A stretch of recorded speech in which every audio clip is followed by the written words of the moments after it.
गुजारिश करता हूं कि वीज़ों की अप्लाई करने की सूरत में कभी किसी एजेंट को ना टाइम अपॉइंटमेंट के लिए ना किसी और सूरत के लिए, फॉर एग्जांपल अगर आपका एजुकेशनल वीजा निकला है तो उस सूरत में सबसे बड़ा ऑथेंटिक पावरफुल किरदार किसी एजेंट का नहीं हो सकता।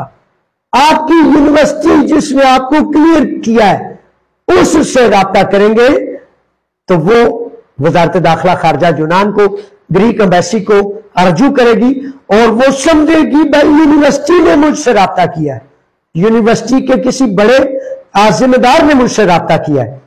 एजेंट को आप 2 लाख 4 लाख 10 लाख 20 लाख दे दे, उसकी ना वुकत होती है ना उसकी कोई हैसियत होती है, वो आपके केस को भी खराब करेगा।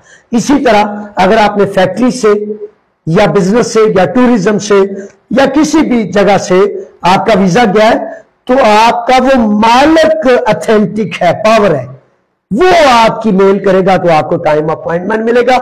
अगर आपने किसी एजेंट से, दलाल से टाइम लेने की कोशिश की तो फिर परसेंटेज यही है कि नंबर 5 पर वो टिक करके कहते हैं कि हमें अंदेशा है कि ये फर्द दुरुस्त और ओरिजिनल तरीके से नहीं जा रहा। तो ये चीजें ध्यान में रखा करें। नदीम साहब कहते हैं कि मैं स्वीडन से हूं, भाई क्या है कि मैक्रोन के बारे में कोई नया कानून है? मेरे शहजादे कवानीन वही है, अब अमेंडमेंट्स के लिए कवानीन शामिल है, 2 सितंबर को असेंबली में वो डिस्कस किए जाएंगे। अच्छा, हैप्पी मैक्रोन के हवाले से ये जो अगला जुज लिखा है, जो हैप्पी मैक्रोन ले ले वो दूसरे मुल्कों में काम कर सकता है, बिल्कुल कर सकता है, और अपने पेपर चेंज भी कर सकता है, वहां के पेपर भी ले सकता है। लेकिन यहां एक जुज पल्ले बांध ले, आपने यूनान से हैप्पी मैक्रोन लिया है, आप दुनिया के किसी कोने में चले गए हैं, अमेरिका कनाडा चले गए हैं, जर्मनी चले गए हैं, स्वीडन, हॉलैंड, इंग्लैंड, कहीं भी आप चले गए हैं, हैप्पी मैक्रोन खत्म होने से 6 माह कबल आपने फिक्र करनी है कि इसको मैंने रिन्यू कराना है। अगर आप रिन्यू नहीं कराते, कुछ भी आपके पेपर, आपके पासपोर्ट बन गया, आपका कुछ भी बन गया उधर, लेकिन आप अगर हैप्पी मैक्रोन को रिन्यू नहीं कराएंगे तो शायद आपको संगीन प्रॉब्लम्स का सामना करना पड़ेगा और ऐन मुमकिन है कि आपके पेपर जाया ना हो जाए। तो इन चीजों को मद्देनजर रखा करें और बहुत पहले अपने पेपर्स की रिन्यूअल की फिक्र कर लिया करें। कोई बात नहीं, वैसे तो पेपर 2 से 3 माह कबल रिन्यूअल के लिए जमा होते हैं, लेकिन आप कम से कम 6 माह कबल इसका शुरू कर दिया करें ताकि आप दूर रहते और कुछ चीजें जो दरकार होंगी अगर वो आपसे डिमांड की जाए तो आप उनके हवाले से पूरा कर सकें उन्हें। अच्छा, ये इनका अगला जुज है, अगर 6 साल से ज्यादा बार रहेगा तो इनको दोबारा हैप्पी मैक्रोन नहीं मिलेगा। बेशुमार नौजवानों ने ये गलतफहमी, खुशफहमी पाल रखी थी कि भाई हमारे पास स्वीडन के या हॉलैंड के, जर्मनी के, फ्रांस के पेपर्स हैं, तो अब हमने हैप्पी मैक्रोन को क्या करना है।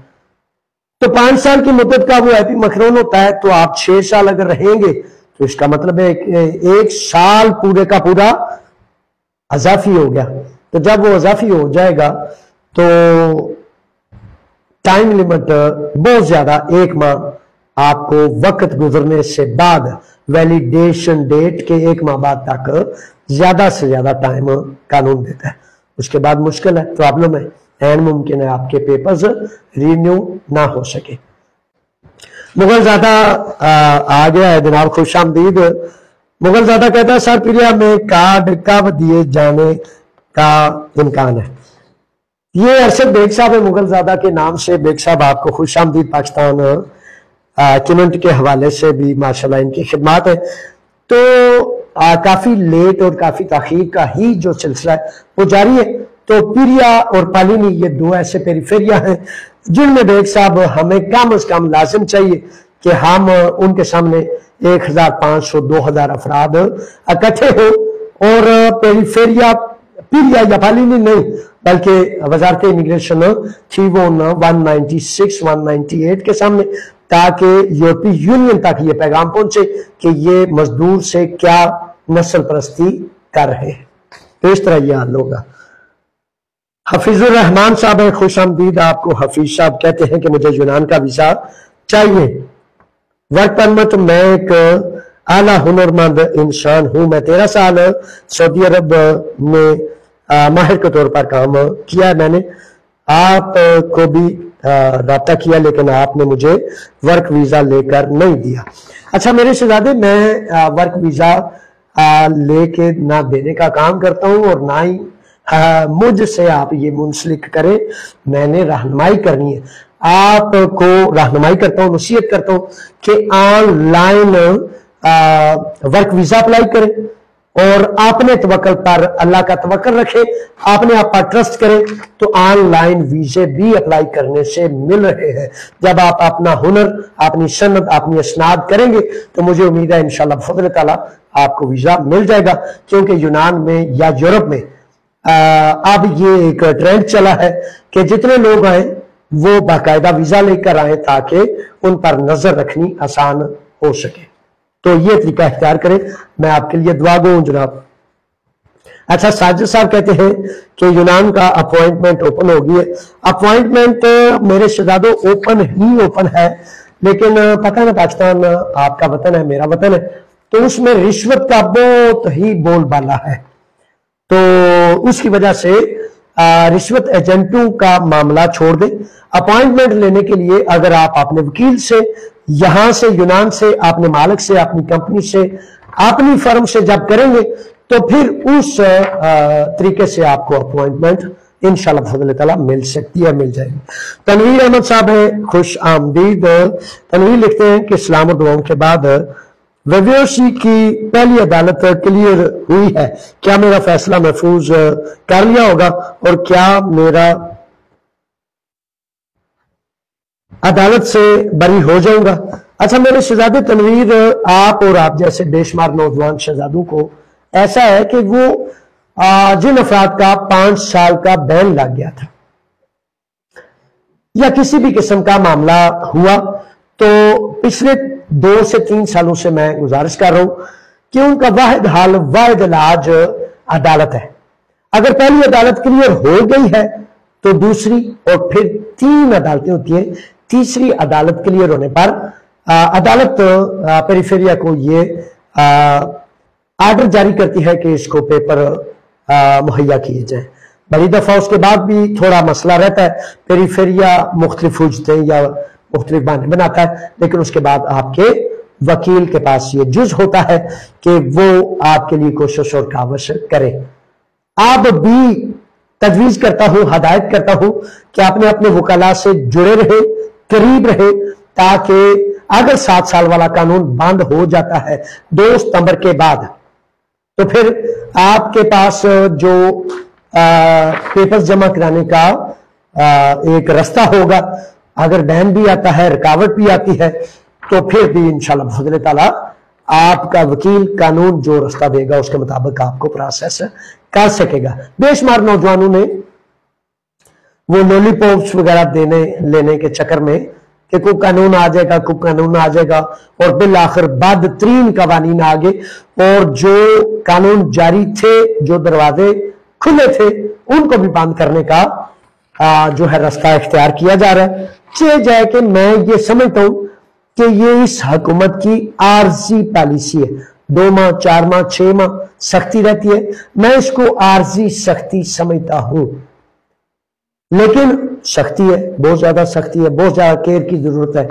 तो इसलिए जिन लोगों ने पहले पेपर्स जमा अदालत रजू नहीं की थी बैन के बाद, उनको यह है कि आपने अपने वकाला के पास पहुंचे और 7 साल वाला अगर पेपर्स आपके पास सबूत दलील है तो जमा कराएं। आपको अगर कैंसलेशन भी मिलती है, रिजेक्शन मिलती है और 5 साल का बैन मिलता है, तो फौरन आप अदालत को रुजू कर सकने वाले बन जाएंगे, रास्ता फिर भी खुल जाएगा। लेकिन एक ही नुकता कि सिर्फ और सिर्फ अदालती चाराजोई और ये वाहिद रास्ता है, इसके अलावा दूसरा कोई रास्ता नहीं। बेशुमार नौजवान, बेशुमार पुराने नए, सीनियर जूनियर अब तक 2 नंबरी करते हैं।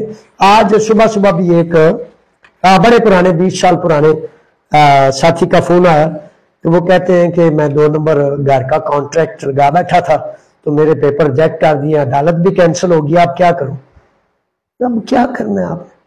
ہوش کے ناخن لینے کی ضرورت تھی, ہوش کے ناخن لینے چاہیے. آپ بھی بے شمار پرانی فیملیاں جن کے 2 2 4 4 6 6 بچے ہیں, تو بڑی سادگی سے, بڑے بھولے پن سے ایک دوسرے کو کہہ رہے ہوتے ہیں وہ کتنوں شمولیت لے دیو, کوئی لے دے کے صحیح. تو بھائی لے دے کے سمبولیو جو لیں گے 2 نمبر ہوتا ہے سند سے, وہ بھی سمبولیو 2 نمبر ہوتا ہے کہ اگر اوریجنل مالک نے, اوریجنل فرد نے کیا, آپ وہاں نہیں رہتے, وہ بھی 2 نمبر ہے. جہاں آپ رہتے ہیں, جہاں آپ قیام پذیر ہیں, وہ صرف اور صرف 2 نمبر نہیں ہوتا, نمبر 1 ہوتا ہے. تو ان جھنجھڑوں سے نکل جائیں. آپ بہت زیادہ لوگوں کے لاشعوری اور اس نہ جان سکنے کی وجہ سے پیپر 20 سال کے عرصے کے بعد بھی, فار ایور بھی, 10 سال والے بھی, ہیپی مکرون بھی ضائع برباد ہو گئے کیونکہ انہوں نے 2 نمبر شمولیوں کا استعمال کیا. یہ ہیں وہ ساری چیزیں. تو برائے مہربانی جو نئے بچے آتے ہیں, نئے افراد آتے ہیں, آپ کے پاس پیپر ہیں نہیں ہے, تو ہمیشہ درست آپ اپنا نام پتہ لکھایا کریں اور درست نام پتے کے ساتھ اپنا سرٹیفکیٹ اپنے پاس رکھا کریں. عام کا کسی صورت کسی دوسرے کا دے کے علاج نہیں کرانا. ڈاکٹرز نے قوانین کے مطابق حلف دیا ہوتا ہے کہ اگر بندہ زندگی اور موت کی کشمکش میں ہے تو پھر اس کا علاج ہونا ہے, اور اگر آپ عام کا کسی دوسرے کا دیتے ہیں تو پھر وہ اسی کا نام چلتا ہے, آپ کا نام نہیں چلتا. اگر آپ کی بیماری سنگین ہے, آپ کا مسئلہ سنگین ہے, تو اگر آپ اپنا نام پتہ دیں گے تو عین ممکن ہے کہ اس سے آپ کے مکمل لیگل پیپرز بن جائیں. جیسے کہ قوانین میں موجود ہے کہ اگر سنگین حادثہ ہے, لیبر ایکسیڈنٹ ہے یا ٹریفک ایکسیڈنٹ ہے, یا تیسرا نقطہ ریسزم فاسزم کی بنیاد پر اگر کسی نے آپ کو مارا ہے, نسل پرستانہ گالیاں دیے, تو ان تینوں صورتوں میں آپ کے لیگل پیپرز بن سکتے ہیں. اور اگر آپ نے نام غلط لکھوایا ہوگا اور اگر آپ نے افیمی یا عام کا کسی دوسرے کا دیا ہوگا تو اس کا مطلب ہے کہ آپ نے اپنے پاؤں پر خود کلاڑی مار دی اور اپنا نفع, اپنا فائدہ جو کسی دوسرے نے ضائع کرنا تھا آپ نے خود ضائع کر دیا. تو اس طرح کی چیزوں سے تھوڑا سا باخبر رہا کریں تاکہ آپ خود اپنے دشمن نہ بنے, اپنے نقصان کرنے والے نہ بنے. تنویر احمد صاحب ہیں اور لکھتے ہیں سر آزادی میلہ جلسہ جلوس, کشمیر کا جلوس اور نسل پرستوں نے بہت گالیاں دی ہیں, کیا ہم بھی دوسری کمیونٹیز کی طرح جلوس رکھ لیں اور اپنے جھنڈے اٹھائیں, رہنمائی فرمائیں.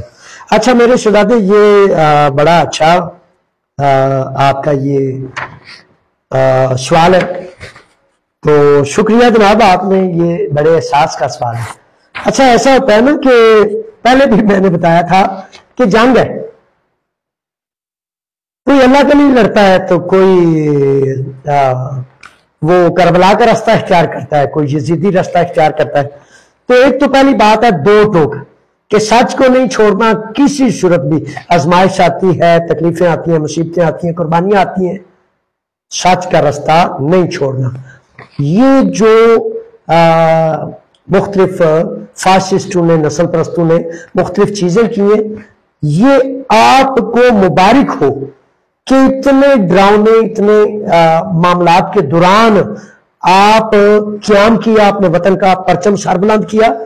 تو یہ 1% یا 2% لوگ اگر اس پر اچھلتے کودتے تو ان کا مطلب ہوتا ہے کہ یہ امیگرینٹس جو ہیں یہ کونے خدرے میں لگ جائیں, جنگلوں میں چلے جائیں, گھروں سے باہر نہ نکلیں, یہ ہمیں بند کرنا چاہتے ہیں. حقیقت ہے کہ پلاتیا کوجیا بڑی دفعہ ہمارے سفیروں نے دیمار خویتھن کو کہہ کہ ہم سے چنوایا, اور اس دفعہ بھی اس کے لیے بڑی فائٹ کرنی پڑی. چوک میں, چوراہے میں, بلندی پر, مینار پر کیوں چڑھتا ہوں کہ بتا سکے کہ ہم کون قوم ہے، غیرت مند ہے، جرت والے ہیں، ہمت والے ہیں، حوصلے والے ہیں، یہی ٹئی کرنے والے، جیسے فار ایگزامپل سفیروں میں بڑے پالے ہوتے ہیں، ان کی رشوت کے بارے میں یا ان کے بارے میں کوئی بات کرو تو جو ان کے رکھیل ہوتے ہیں بیچارے وہ وہاں یوں ٹوں لگے ہوتے ہیں. تو ان چیزوں سے نہ گھبرانا ہے نہ کرنا ہے. آپ کو اللہ تعالیٰ نے ایک نیک نیت پاکیزہ اظہار اور قربانی والا خادم دیا ہے. جو کرنا ضروری ہوا، جب کرنا ضروری ہوا کریں گے، اور نہ ان میں سے کسی کی پرواہ ہے، نہ کل پرواہ تھی نہ آج. آپ کے حق کے لیے، آبرو کے لیے اور ہر چیز کے لیے مجھے اللہ کے فضل سے پتا ہے کہ کب کیا کرنا ہے. تو انشاءاللہ کریں گے. بڑی مہربانی، آپ نے کچھ نہیں کرنا، جو کچھ کرنا ہے وہ انشاءاللہ اجتماعی کریں گے. تو یہ کامیابی ہوتی ہے، کامرانی ہوتی ہے کہ نسل پرست فاسسٹ چور اور چکے جب یوں چون لگائے نا تو اس کا مطلب ہے کہ وہ دوسرا دڑا ہے اور ہم دوسرا دڑا ہے. تو یہ تو چلتا رہتا ہے نا، یہ نظام ہے، یہ سسٹم ہے. تو ٹھیک ہے، آپ جناب ڈھیر سارا کچھ کہہ لیا، سن لیا. اللہ کریم سے دعا ہے کہ اللہ کریم مجھے اور آپ کو ہر خوش فہمی، ہر غلط فہمی سے نکال کر صراط مستقیم کی وہ روشنیاں، وہ رستہ عطا فرمائے جو حقیقتاً اللہ اور اللہ کے رسول کے حکموں پر استوار ہے. اور ہمیں لڑا دے، بھڑا دے. وہ کہتے ہیں نا کہ لڑا دے کسی بلا سے مجھے، تو حقیقتاً جنوں بھوتوں بلاؤں سے لڑنا یہی تو ایمان والوں کا وہ شیوا ہوتا ہے، نشانی ہوتی ہے. تو اگر کچھ اس طرح کے لوگ آپ سے اختلاف کر رہے، بڑی دفعہ بڑے لوگ پیار والے بھی یہ سمجھ رہے ہوتے ہیں کہ وہ فلاں فرد یہ کر رہا ہے، وہ کر رہا ہے، یہ لکھ رہا ہے، تو جوید صاحب اس کو منہ نہیں لگا رہے. میرے شہزادوں، میرے شیروں، جس سسٹم میں یہ بچے پالے ہوتے ہیں نا، جو ایسے ٹھڈا مارتے ہیں اور کہتے ہیں ویل تاجاسو، تو وہ سسٹم کو ہم نے پکڑنا ہے، اس نظام کو پکڑنا. بڑا ایک دانا بندہ اگلے دن مجھے ایک درخت پودے کے سامنے کہتا ہے کہ یہ پودا بیمار ہو گیا ہے، تو کیا کریں گے؟ اس پودے کا نظام ٹھیک ہوگا تو وہ پودا ٹھیک ہوگا. اگر اس پودے کا سسٹم، اس کی صحت، اس کا نظام ٹھیک نہیں ہوگا، جیسے کہ اکثر و بیشتر آپ بڑے سارے فلاسفر، اچھے نیک بندے، وہ بڑا عجیب فلسفہ جھاڑ رہے ہوتے ہیں. وہ جی یہ بدی کو روکنا چاہیے، یہ خرابیوں کو روکنا چاہیے، اب جی یہ لوگ ہی ایسے ہیں تو اب کیا کریں؟ میرے بچوں، اس سسٹم نے، اس نظام نے آپ کو ان چھوٹی چھوٹی نیکیوں پر لگا دیا ہے.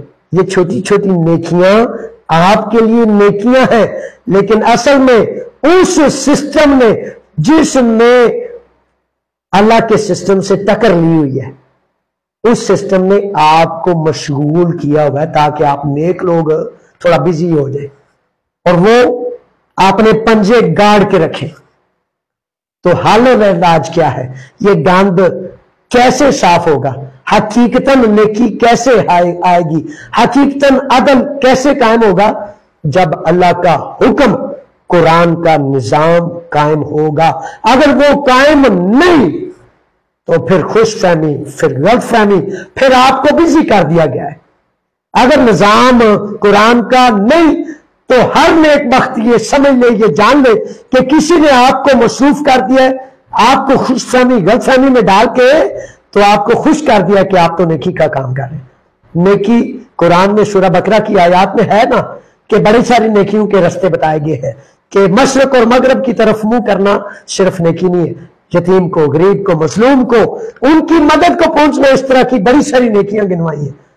تو پھر نیکیوں کا پورا مکمل حسن کیا ہے کہ اللہ کا دین قائم ہوگا تو پھر نیکی اور پھر یہ نظام ہوگا. تب یہ بدیاں برائیاں بند ہوں گی. ورنہ آپ صفائی کرتے رہے اور وہ جنہوں نے گٹر کے نالے کھولے ہوئے ہیں، رشوت پر ان کی اولادیں پلتی ہیں، اور آپ کے اپنے سپاہی جو اس وطن عزیز کو لوٹ لوٹ کر گند کی مانند الٹیاں لے لے کے کھا کھا کے ان کے پیٹ بھی نہیں پھٹتے، نام بھرتے ہیں، پھر انہوں نے اپنے دفاع کے لیے ایسے بچے پال رکھے ہیں جو کہتے ہیں کہ جو رشوت کا حامی ہے وہی پاکستان کا وفادار ہے۔ استغفر اللہ، الحفظ والامان۔ اللہ تعالیٰ ان پر بھی رحم کرے اور ہمیں بھی وہ قیام عطا فرمائے جس سے قرآن کا نظام قائم و دائم کرنے میں ہم پہلی صف